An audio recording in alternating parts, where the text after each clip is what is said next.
갈라디아서 4장 12절부터 20절에 있는 말씀으로 큐티인 제목은 그리스도의 형상입니다.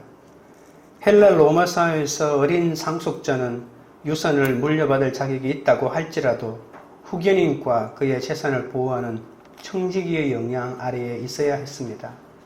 그러다 성인이 된 후에 그들의 통제에서 벗어나 아버지의 유업을 물려받을 수 있었죠. 바울을 포함한 유대인과 이방인 모두는 예수 그리스도께서 오시기 전까지 이런 초등학문 아래에서 종노릇했습니다. 하나님이 정하신 때에 그분의 아들인 예수 그리스도를 우리에게 보내주셨습니다. 그 이유는 율법 아래에서 종노릇하는 자들을 속량하심으로 자유를 주고 우리를 구원하여 하나님의 자녀로 삼으사 성령을 보내심으로 하나님을 아빠 아버지라고 부르게 하려 하심이었습니다. 따라서 그리스도를 믿는 자는 더는 종이 아니라 하나님으로 말미암아 유업을 받을 자녀가 되는 겁니다. 갈라디아 성도들은 과거에 하나님이 아닌 것들을 우상으로 숭배했습니다. 하지만 이제는 그리스도를 통해 하나님을 알게 될 뿐만 아니라 하나님이 친히 아신 바 되었다고 했습니다.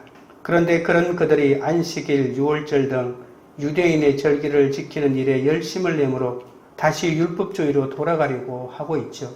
그들의 행동을 본 바울은 탄식하면서 자신의 수고가 헛될까 염려합니다. 오늘은 갈라디아 성도들이 그리스도의 형상을 이루기까지 해선의 수고를 마다하지 않겠다는 바울의 열정을 살펴보도록 하겠습니다. 첫째는 나와 같이 되기를입니다. 12절입니다. 형제들아 내가 너희와 같이 되었은즉 너희도 나와 같이 되기를 구하노라. 너희가 내게 해롭게 하지 아니하였느니라. 사도 바울이 갈라디아 성도들에게 자신을 본받으라고 명령합니다. 이 말이 구체적으로 무엇을 본받으라는 것인지 분명하지 않습니다. 그러나 문맥을 잘 살펴보면 율법 아래 살지 않는 자신을 본받으라는 말임을 알 수 있습니다. 갈라디아 성도들은 바울처럼 되어야 합니다. 왜냐하면 바울이 먼저 갈라디아인들처럼 되었기 때문입니다. 바울은 1장 13절에서 나는 유대교에 있던 삶의 방식을 이미 떠났다라고 했습니다. 2장 19절에서는 율법에 대하여 죽었다라고 했습니다. 바울은 유대인이었지만 이방인같이 되었고 율법이 있었지만 율법이 없는 자처럼 되었습니다. 왜냐하면 하나님 앞에 율법을 행함으로 의를 추구하는 방식은 이제 예수 그리스도가 오심으로 그 기능을 상실했기 때문입니다. 바울은 고린도전서 9장 21절에서 말하기를 율법 없는 자에게는 내가 하나님께는 율법 없는 자가 아니요 도리어 그리스도의 율법 아래에 있는 자이나 율법 없는 자와 같이 된 것은 율법 없는 자들을 얻고자 함이라 라고 감동적인 말씀을 선포하죠. 바울은 율법 아래에 있던 자신의 삶을 그리스도의 지배 아래에 있는 삶으로 바꾸었던 겁니다. 그래서 더는 율법으로 좌우되는 존재가 아니었습니다. 그런데 갈라디아 성도들은 그리스도를 율법으로 바꾸려고 하고 있으니 바울은 그들의 어리석음을 책망하면서 율법 위에 그리스도를 두어야 한다고 강조하고 있는 겁니다. 바울은 너희가 복음을 받아들일 때는 나를 해롭게 하지 않았지만 율법을 더 중시하는 지금은 나를 해롭게 하고 있다고 호소하고 있습니다. 13절입니다. 내가 처음에 육체의 약함으로 말미암아 너희에게 복음을 전한 것을 너희가 아는 바라. 바울은 자신이 처음 갈라디아인들에게 복음을 전했을 때 그들과 누렸던 좋은 관계를 계속 떠올립니다. 바울이 갈라디아에서 처음 복음을 전한 이유가 뭐겠습니까? 오늘 본문에서는 육체의 연약함 때문이라고 합니다. 이 말이 무슨 뜻일까요? 육체의 연약함은 아마도 고린도후서 12장 7절에 있는 바울이 가지고 있는 육체의 가시를 말하는 것일까요? 사도 바울은 가는 곳마다 복음을 전했지만 그 결과로 복음이 거부당하며 몸의 온갖 형벌로 만신창이가 되지 않았습니까? 바울은 오랜 전도 여행과 감옥살이로 만성적이고 간헐적인 극심한 병을 가지게 되었습니다. 특별히 안질로 고생을 많이 했습니다. 우리가 바울의 눈의 상태가 정확히 어떠했는지 알 수는 없지만 그 육체의 질병이 갈라디아인들에게 복음을 전하는 계기가 되었다고 합니다. 우리는 문제가 생기면 하나님을 원망하는 계기가 되는데 바울은 자신의 몸의 연약함이 심할수록 더욱 복음을 전한 모습을 볼 수가 있죠. 14절입니다. 너희를 시험하는 것이 내 육체에 있으되 이것을 너희가 업신여기지도 아니하며 버리지도 아니하고 오직 나를 하나님의 천사와 같이 또는 그리스도 예수와 같이 영접하였도다. 정말 14절은 감동적인 말입니다. 바울의 몸에 있는 병이 복음을 듣는 사람들을 유혹하고 시험에 빠지게 했다고 합니다. 갈라디아 성도들에게 복음을 전할 때 몸 상태가 얼마나 안 좋았던지 복음을 받아들이고 싶은 생각이 전혀 생기지 않았던가 봅니다. 아마도 몸의 병이 끝으로 보기에 거북한 모습으로 드러났던 것 같습니다. 자기 몸에 있는 병도 못 고치면서 어떻게 그리스도를 전할 수 있어? 병이나 낫고 복음을 전해야 믿을 마음이 생길 게 아니야. 이런 식으로 냉소적으로 나올 수도 있었습니다. 그러나 갈라디아 성도들은 오히려 바울을 힘들게 하는 그의 육체적인 질병으로 시험에 빠질 수도 있었지만 복음을 전하는 바울을 전혀 업신여기지 않았다고 합니다. 업신여기다는 말은 침을 뱉는다는 말로 극렬한 경멸을 표시하는 말입니다. 어쩌면 갈라디아인들이 바울의 눈병이 마귀나 귀신 들려서 생긴 것이라며 재수 없다고 눈을 마주치기도 싫어서 땅에 침을 뱉으며 도망을 쳤을 수도 있지 않겠습니까? 그러나 그들은 그렇게 하지 않고 오히려 하나님의 천사와 같이 그리스도 예수처럼 바울을 영접했다고 합니다. 갈라디아인들은 바울을 천사처럼 영접했을 뿐 아니라 그가 선포했던 메시지도 모두 하나님의 보내신 말씀처럼 긍정적으로 반응했다는 겁니다. 성경에서 천사는 하나님의 말씀을 전하는 존재이기 때문이죠. 그리스도 예수와 같이 영접했다는 말도 약간은 받아들이기 어려운 말입니다. 바울을 메시아처럼 모셨다는 그런 뜻일까요? 그것이 아니라 마땅히 존경받아야 할 높은 하나님의 사자로 천사로 여겼다는 그런 뜻일 겁니다. 바울로부터 복음을 듣게 된 성도들은 그에게 감사하며 바울과 깊은 신뢰의 관계를 맺었던 겁니다. 이에 바울 또한 성도들을 사랑으로 권면할 수 있었죠. 공동체 지체들은 서로의 약점을 덜추어내고 업신여기기보다 그런 연약함을 이해하고 감싸며 기도해 주어야 하는 존재 아닙니까? 적용 질문 드립니다. 내 곁에 있는 지체의 연약함을 이해하면서 사랑으로 그를 영접하고 있습니까? 둘째는 원수가 되었느냐입니다. 15절입니다. 너희의 복이 지금 어디 있느냐? 내가 너희에게 증언하노니 너희가 할 수만 있었더라면 너희의 눈이라도 빼어 나에게 주었으리라. 바울에게 처음 복음을 들은 갈라디아 성도들의 반응은 그를 위해서라면 자기 눈이라도 빼줄 정도로 희생적인 태도를 보였습니다. 그들은 바울이 전해준 복음을 기쁘게 받아들였다는 거죠. 그런데 바울은 갈라디아인들에게 선언했던 복이 지금 어디 있느냐고 묻는 겁니다. 여기서 말하는 복은 바울과 갈라디아 성도들 사이에 깊은 신실한 관계를 말하는 것이죠. 바울은 그때 갈라디아인들이 할 수만 있었더라면 너희의 눈이라도 빼 나에게 주었으리라고 하면서 그때 그들 사이에 있었던 신뢰와 사랑의 관계를 회상합니다.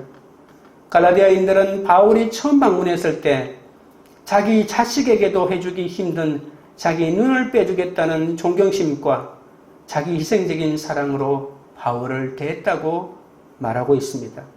16절입니다. 그런즉 내가 너희에게 참된 말을 함으로 원수가 되었느냐?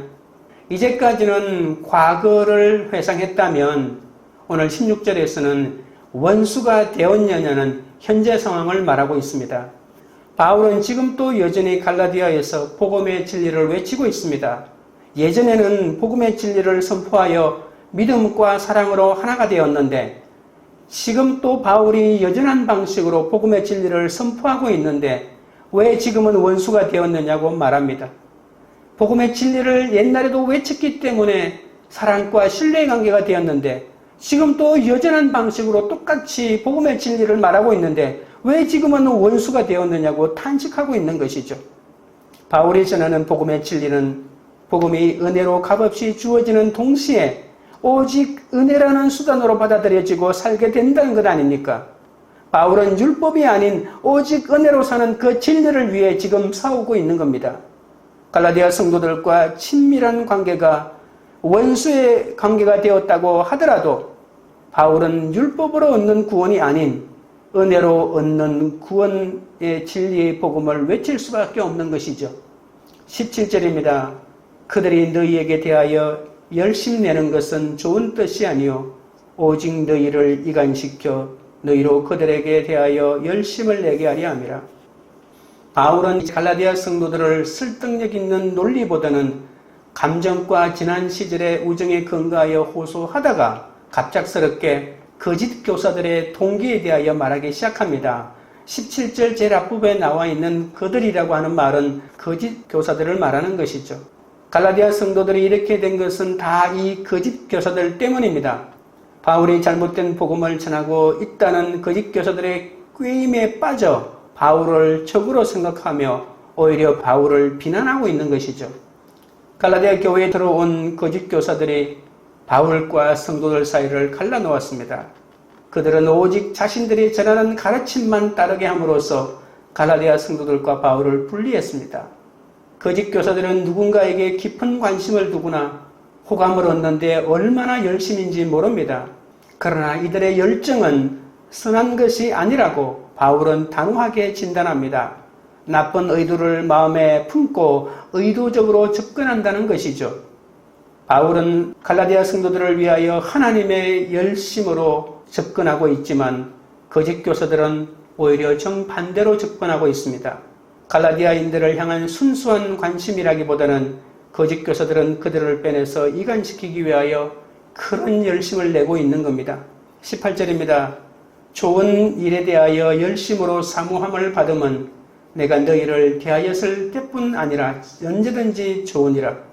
바울은 내가 너희와 함께 있을 때 너희가 나에게 사모함을 받은 것처럼 좋은 의도로 사모함을 받는 것은 항상 좋다고 합니다. 하지만 실상 바울이 등을 돌리자마자 갈라디아 성도들은 다른 사람을 받아들이고는 전혀 선하지 않은 의도로 자신들을 사모하게 했다고 합니다. 거짓된 자들은 자신의 이기적인 목적을 이루고자 교모하고 미혹된 말로 열심을 냅니다.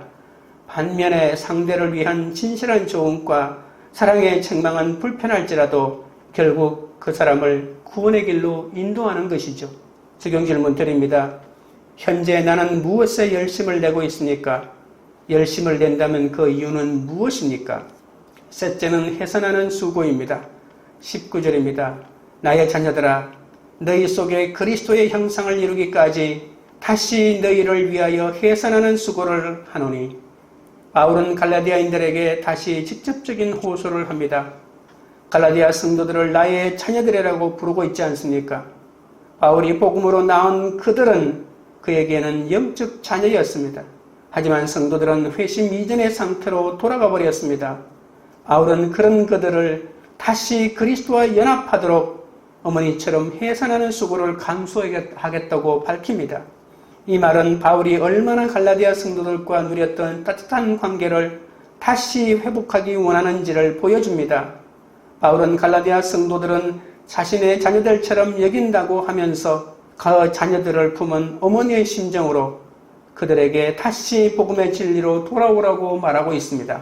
거짓 교사들은 좋은 의도가 아닌 잘못된 의도로 열심을 내지만 자신은 해산하는 고통 중에 있는 어머니의 심정으로 바라보고 있다는 것이죠. 데살로니가전서 2장 7절 8절에 우리는 그리스도의 사도로서 마땅히 권위를 주장할 수 있으나 도리어 너희 가운데서 유순한 자가 되어 유모가 자기 자녀를 기름과 같이 하였으니 우리가 이같이 너희를 사모하여 하나님의 복음뿐 아니라 우리의 목숨까지도 너희에게 주기를 기뻐함은 너희가 우리의 사랑하는 자 됨이라고 감동적인 말을 합니다. 다시 너희를 위하여 해산하는 수고를 하노니는 갈라디아 성도들이 중생을 다시 기억하기를 바라며 바울이 그들에게 복음을 선포했던 첫 선교 여행을 떠올리고 있는 것이죠. 바울은 비록 해산의 수고와 같은 고통을 다시 감내하더라도 그 시절로 되돌아가서 다시 그들을 품으려고 하는 것입니다. 이 말에는 왜 너희들이 그 은혜를 그렇게 빨리 잊어버렸느냐는 책망이 함께 들어가 있습니다. 다시 그 예전으로 돌아가 새롭게 양육하는 것이 얼마나 큰 고통인지 너무나도 잘 알면서도 중생의 은혜를 회복하기 위해서 그 고통을 마다하지 않겠다는 겁니다. 너희 속에 그리스도의 형상을 이루기까지라고 하는 말은 갈라디아인들을 향해 지속해서 수고하고 인내할 것을 말하고 있습니다. 갈라디아 성도들은 지금 뱃속에 있는 태아와도 같습니다.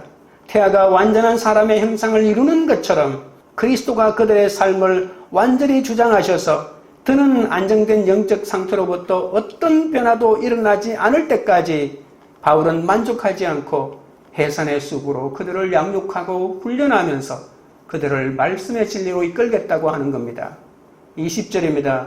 내가 이제라도 너희와 함께 있어 내 은성을 높이려 함은 너희에 대하여 의욕이 있음이라. 바울은 갈라디아 성도들과 함께 있고 싶다고 하면서 그들을 한결같이 격려합니다. 그러나 바울은 그들과 함께 있는 것보다 더 중요한 것은 은성을 높이지 않는 것입니다.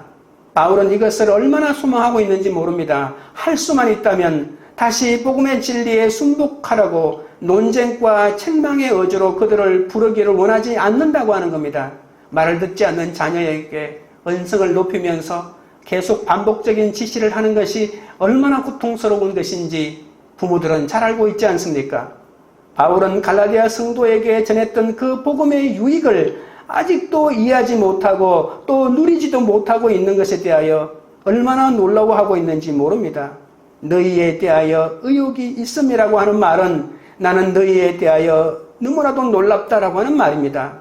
갈라디아 성도들은 3장 14절에 아브라함의 복을 이미 누렸고 성령의 강력한 역사도 체험하지 않았습니까? 그런데도 이렇게 귀한 복음에서 등을 돌리고 다시 율법으로 돌아가 구약의 사람들이 했던 그 율법에 복종하고 있으니 바울은 도저히 이해하지 못하겠다고 하면서 놀라움과 깊은 근심을 보이면서 이 단락을 마무리하고 있는 겁니다. 갈라디아 성도들이 그리스도의 삶을 닮아가고 그분의 형상을 이루기까지 바울의 고통은 끝나지 않을 것입니다. 우리는 나의 영적, 육적 자녀들이 말씀을 멸시할지라도 그들이 그리스도의 형상을 이루기까지 해산의 수고를 멈추지 말고 인내하며 끝까지 양육하고 가야 할 것입니다. 적용 질문 드립니다. 내가 해산의 수고로 양육하고 섬겨야 할 내 곁의 식구나 지체는 누구입니까? 기도드리겠습니다. 하나님 아버지, 바울로부터 처음 복음을 들은 갈라디아 성도들은 바울에게 감사하며 신뢰의 관계를 맺었지만 금방 복음의 진리를 떠나고 말았습니다. 저도 복음의 진리 안에서 참 자유를 누리지 못하고 율법을 나의 도구로 삼고 살 때가 많이 있었습니다. 곁에 있는 지체의 연약함을 이해하고 용납하기보다 끝으로 드러나는 모습만 보고 판단하고 업신여기면서 외면할 때도 많았사오니 주여 용서하여 주옵소서. 주님이 저를 사랑으로 권면하신 것처럼 저도 성도들을 공동체 지체들의 약점을 덜추어내고 업신여기지 말고 그 연약함을 이해하며 감싸고 기도하도록 역사하여 주시옵소서. 거짓된 자들은 자신의 이기적인 목적을 이루고자 교묘하고 미혹된 말로 열심을 낸다고 했습니다. 언제나 나의 이기적인 목적을 위해서만 열심을 내었음을 고백하오니 불쌍히 여겨 주옵소서. 오직 상대를 위한 진실한 조언과 사랑의 책망은 불편할지라도 결국 그를 구원의 길로 인도하려는 열심인 줄 알고 감당하게 하여 주시옵소서. 갈라디아 성도들이 그리스도의 삶을 닮아가고 그분의 형상을 이루기까지 바울은 고통도 마다하지 않겠다고 했습니다. 우리 속에 그리스도의 형상이 이루기까지 영적이고 육적인 자녀들이 말씀을 멸시할지라도 끝까지 인내하며 해선의 수고를 잘 감당하며 양육을 멈추지 않도록 붙들어 주시옵소서. 광교우리들 교회가 곁에 있는 지체 연약함을 이해하면서 사랑으로 그를 영접하는 공동체가 되게 하옵소서. 각자 현재 무엇에 열심을 내고 있고 무엇 때문에 열심을 내고 있는지 살피게 하셔서 오직 복음의 진리를 위해 열심을 내는 공동체가 되게 하옵소서. 해산의 수고로 양육하고 섬겨야 할 내 곁의 식구나 지체가 그리스도의 형상을 이루기까지 이 헌신을 마다하지 않는 그런 공동체가 되도록 역사하여 주시옵소서. 예수 그리스도 이름으로 기도드리옵나이다. 아멘.